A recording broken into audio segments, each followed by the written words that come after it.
Birinchi tug'uvchi ayollarda tug'ruq dardlari necha soat davom etadi?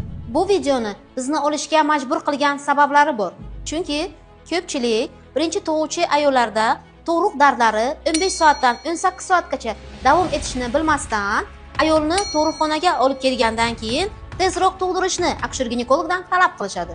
Agar ginekolog ularning talablariga binoan ushbu ayolni tez tug'diradigan bo'lsa, keling, bu qanday oqibatlarga olib kelishini sanab o'taman. Birinchidan, tibbiy ko'rsatmasiz dori preparatlari bilan majburan tug'dirib olingan chaqaloq og'ir tug'ilishi mumkin yoki bo'lmasa onaning qornida homilaning yurak urishi yomonlashib qolishi mumkin. Ikkinchidan, dori preparati yordamida bachadon juda ham ko'p qisqarib, bu yomon oqibatlarga olib kelishi mumkin.